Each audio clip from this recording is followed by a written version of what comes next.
بسم اللہ الرحمن الرحیم۔ اسلامک ٹیچر پاکستان کے ناظرین کو السلام علیکم۔ ناظرین، آج کی ویڈیو میں یہ بتایا جائے گا کہ کن حالتوں میں دعا قبول ہوتی ہے، کیونکہ اکثر ہم یہ غلط کرتے رہتے ہیں کہ ہماری دعا قبول نہیں ہوتی۔ ان کے لیے ان حالتوں کا بھی ہونا ضروری ہے کہ جن حالات میں دعا قبول ہو رہی ہو۔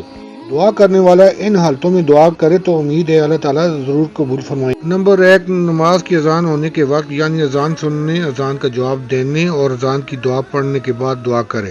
نمبر 2، اذان و تکبیر کے درمیان، یعنی اذان و اقامت کے درمیان جہاں بھی موقع مل جائے دعا کرے۔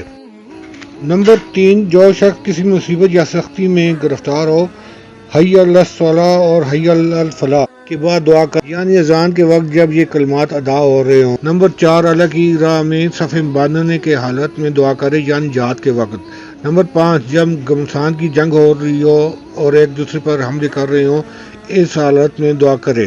نمبر 6، فرض نمازوں کے بعد، یعنی جماعت سے نماز پڑھے اور سلام پھیرنے کے بعد دعا کرے۔ نمبر 7، اور نماز میں سجدہ کے اندر مگر وہی دعا مانگے جو قرآن و حدیث میں آئی ہو۔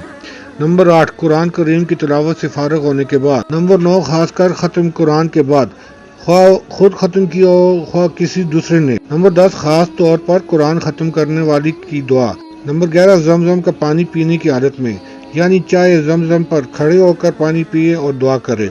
چائے زمزم سے مراد زمزم کا کنواں ہے۔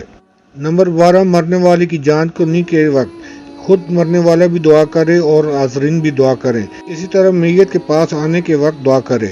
نمبر 13، محرم کی اذان کے وقت، یعنی محرم کی اذان سن کر دعا کرے۔ نمبر 14، مسلمانوں کی دینی اجتماعات میں ان مسلمانوں کے ساتھ یا تنہا دعا کرے۔ نمبر 15، ذکر کی مجلسوں میں، خواہ ذکر اللہ کا حلقہ ہو، خواہ درس قرآن و حدیث کا ہو، خواہ واعظ و نصیحت کا ہو۔ نمبر 16، امام کے وقت دعالین کہنے کے بعد۔